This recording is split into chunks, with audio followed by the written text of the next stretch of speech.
Thank you, Mr. Speaker. I can't say that I'm happy to be rising today to be discussing this piece of legislation, but I am happy to be rising today as a law-abiding firearms owner to defend my fellow law-abiding firearms owners. How did we get here, Mr. Speaker? And I'll just put things in context so people who might be watching at home know who they're listening to. I'm a member of Parliament from an urban-rural split riding in central Alberta.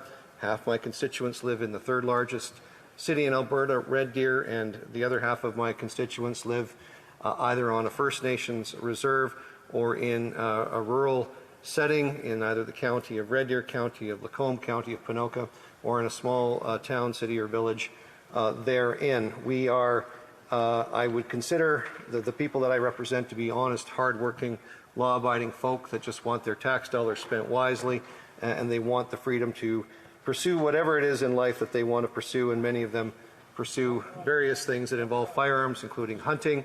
Farmers, like on the farm that I grew up on, where firearms were just a tool, an everyday part of life, and for those who want to participate, of course, in sport shooting. This is very, very popular in my constituency. There are numerous stores and vendors in central Alberta that supply firearms and ammunition and parts because of the demand that's there.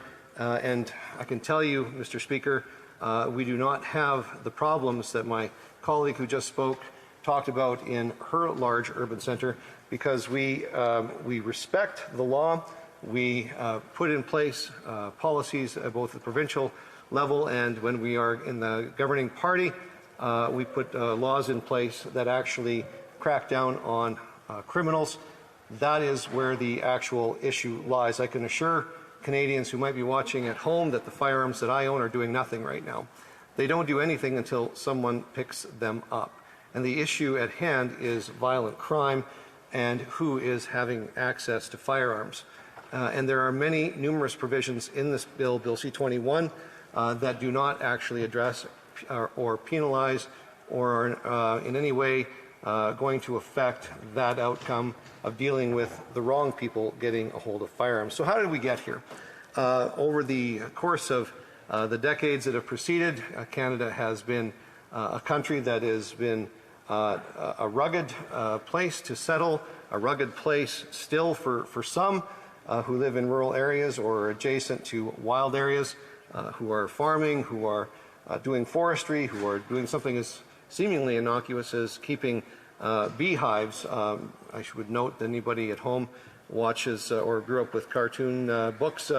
Winnie the Pooh was addicted to honey. This is not by chance. Bears often frequent these places, and good, honest people have bought firearms to protect themselves, many of which are caught up in the Order in Council that came a number of years ago. But it all started years ago in the 1930s. If we go back just that far, every single firearm, every single handgun in this country has been put in a registry, but that doesn't stop criminals from obtaining guns illegally.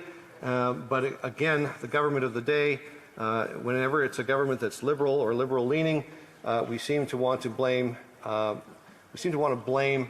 law-abiding citizen. So we've had a registry for decades when it comes to firearms. The government knows where all the lawfully owned handguns in this country actually are. We've had changes that have been made back when Jean Chrétien was the Prime Minister, changes that were brought in, including a long gun registry that was wasteful and ineffective. The government of the day said it would only cost $2 million. It was actually closer to $2 billion, and of course didn't do anything to address violent crime. We've seen this government in its first mandate put in place a Bill C-75, which basically codified in law bail provisions that would let people out with in the soonest amount of time with the least amount of restrictions, and now we see what's happened with that. So Bill C-21, what did it originally do? When the members of this House were actually invited to speak to Bill C-21, it was simply the codification law of an Order in Council to ban the transfer of handguns. Then sneakily, the government decided to table drop back in November a huge stack of amendments that had absolutely nothing to do with handguns.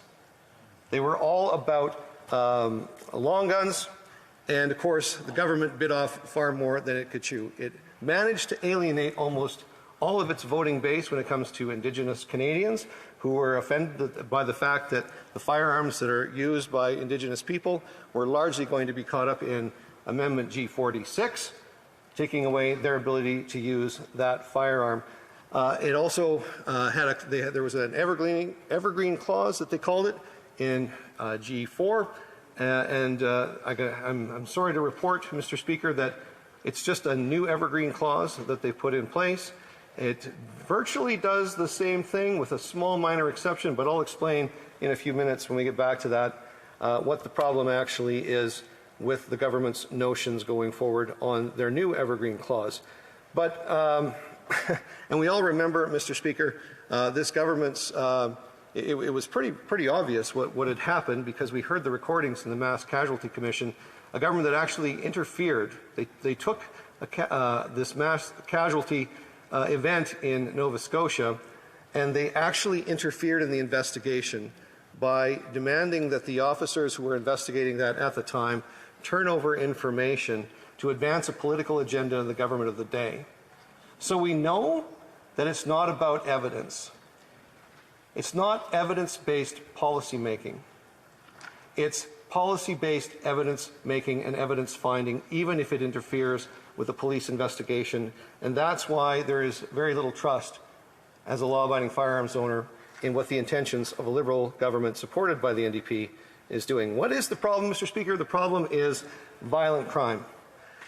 In the last 8 years, because of the provisions that have been passed by this government when they had a majority and with the support of other left-leaning parties in this place, they have passed numerous pieces of legislation, Bill C-75, Bill C-5, that have basically eliminated any consequences whatsoever for people who commit crime. So much so that violent crime in the last 8 years is up 32 or 34%? 32% over what it was when this Prime Minister and his government inherited the government offices of this place.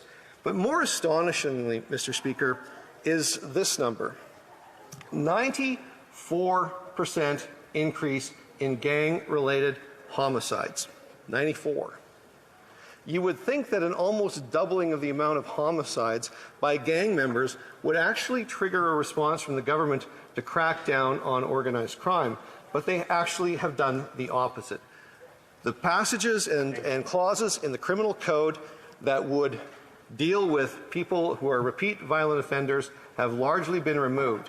Any semblance of a minimum sentence, and I'm not even talking about mandatory minimum sentences put in place by Stephen Harper when he was the Prime Minister. By the way, crime went down over those 10 years, Mr. Speaker. But I'm getting to the point of the fact that numerous minimum or just the basic minimum sentences, they weren't even called because they were put in place by people like Pierre Elliott Trudeau and Jean Chrétien. Of the 12 firearms-related clauses in that piece of legislation, Mr. Speaker, 11 of them were actually put in place by previous Liberal governments, and this version of the Liberal government has actually removed even the most basic minimum sentences for violent crime, including smuggling, including shooting with, firing a gun irresponsibly, or even holding a gun to somebody's head for the purpose of extortion. They've removed any mandatory jail time whatsoever. So that's the tone and that's the signal that they've sent to the country. So why, of course, would a criminal not want to increase their activity? There are no consequences. And this is the problem. And I'll give you an example of the illogic of what the government is actually doing right now. According to the RCMP on their website, there are approximately 430 gangs in Canada with 7,000 members in those gangs. And if you look over the last 5 or 6 years at the average number of homicides committed by people associated with gangs, it's about 50% of the murders are committed by gang members, about 125 a year. There are 2.2 million licensed gun owners in this country who, if you look over that same time period, you would see they would be charged for homicide about 12 times a year. 12 out of 2.2 million versus 125 out of 7,000 people. And who does this government go after? The 2.2 million. It doesn't make any sense whatsoever. If you do the math, a gang member is 3,300 times more likely to commit murder with a firearm than a law-abiding firearms owner is. And yet this government only focuses on the law-abiding firearms owner. Gary Mauser, Professor Emeritus, did an analysis of Stats Can that Canadians that don't have a license, so I'm talking about Canadians that aren't licensed firearms owners, are still 3 times more likely to commit a homicide than a vetted, licensed gun owner is.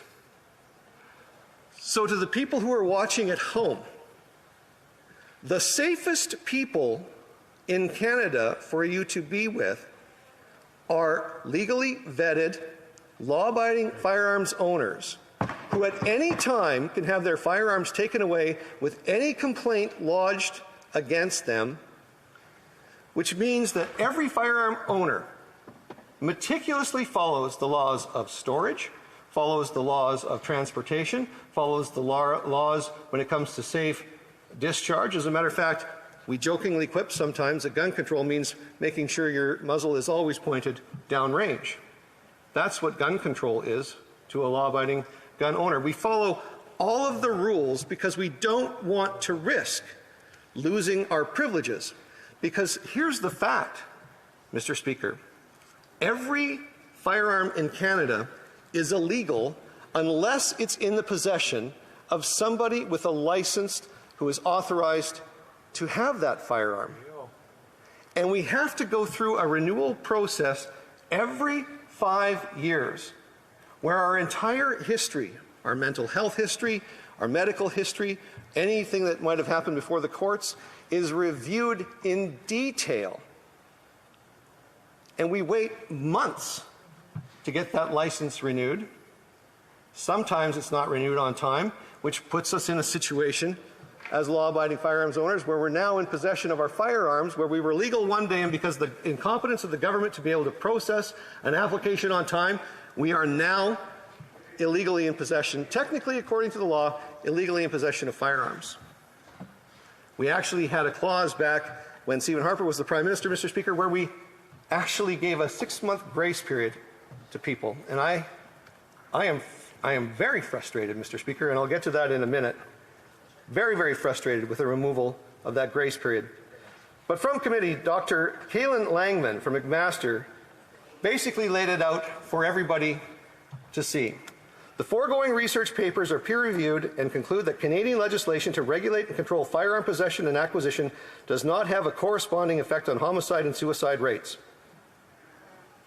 I was asked to produce a review paper for the Journal of Preventative Medicine in 2021. This paper, entitled Suicide, Firearms and Legislation, a review of the Canadian evidence, reviewed 13 studies regarding suicide and legislative efforts and found an associated reduction in suicide by firearm in men aged 45 and older, but demonstrated an equivalent increase in suicide by other methods such as hanging. Factors such as unemployment, low income, and Indigenous populations were associated with suicide rates. My conclusions are based on sound statistical analysis and information specifically related to Canada. I am not aware of any other Canadian research which uses reliable statistical models to dispute or disagree with my conclusions.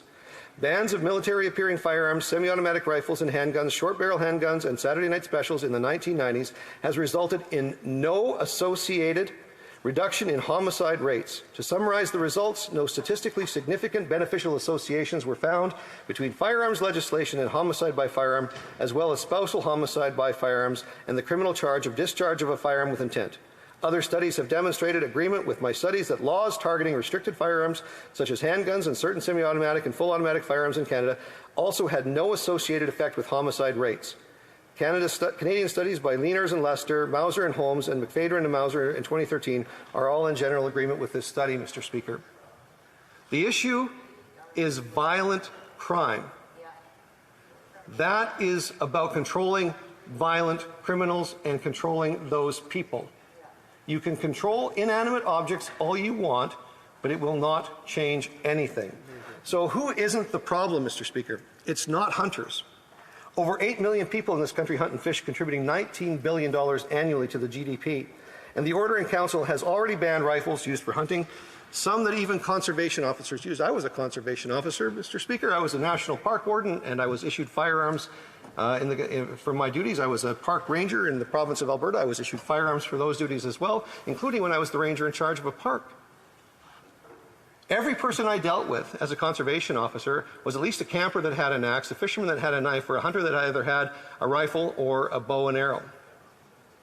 I had no trouble with those good people. No trouble whatsoever. And to ban the very guns that conservation officers use, they don't have those firearms. The Yukon government actually had to go around the Order in Council to buy firearms for their conservation officers because those were the best firearms available to protect their officers from bears, from mountain lions, and from all of the other issues that conservation officers face, because that's where the real issue lies. And it's very, very clear as a hunter, Mr. Speaker, and with the changes that they've made, it's weasel words, Mr. Speaker. Especially the clause that Steele deals in the evergreening clause that deals with magazines. I laid it out very clearly at committee that anybody who wants to interpret that the way they want to can say that as long as that firearm can take a magazine that holds more than 5 rounds, it shall be banned. We are going to end up in a situation after this becomes law where guns that are functionally identical, one's from 10 years ago and one is a new firearm, one will be prohibited and the other will still be legal because of the clear lack of knowledge and understanding that non-gun owners have when it comes to firearms, making laws that simply don't work. We're going to have that scenario again. But wait. If you think your gun was saved because you have an older gun from that's not included in the new evergreening clause, think again, because the firearms committee that they're going to strike is going to still have the same authority to do a firearms reference table analysis and ban whatever guns they don't like. And I got news for everybody in this room. A hunting rifle is any rifle, and if you take a look at all of the hunting regulations in all of the provinces and territories in this country, a hunting rifle is a rifle that's in the hands of a hunter, used for the purpose of the hunt. Doesn't matter what it looks like. It just matters what the caliber of the bullet is so that you can safely dispatch the animal. And I could go on, Mr. Speaker. I could literally go on for a couple more hours and talk about the end of cowboy mounted shooting, cowboy action shooting, IPSC, all of these sports, all of these good people, mostly Filipinos, by the way, when I go to an IPSC event, people who have moved here from a country that never allowed them to actually own a firearm, have come here and taken up this sport and this activity, Mr. Speaker, and they're frustrated because when you take away the ability to transfer these handguns between law-abiding citizens, it'll be the end of thousands of people's enjoyment of the sports that involve handguns, Mr. Speaker. Before I end, Mr. Speaker, I move, seconded by the member for Selkirk Interlake Eastman, that the motion be amended by deleting all the words after the word that and substituting the following. Bill C-21, an act to amend certain acts and to make certain consequential amendments. Firearms be not now read a third time, but referred back to the Standing Committee on Public Safety and National Security for the purpose of reconsidering clauses 0.1, 1.1, and 17 with a view to ensure that the government cannot take away hunting rifles from law-abiding farmers, hunters, and Indigenous peoples. Thank you, Mr. Speaker.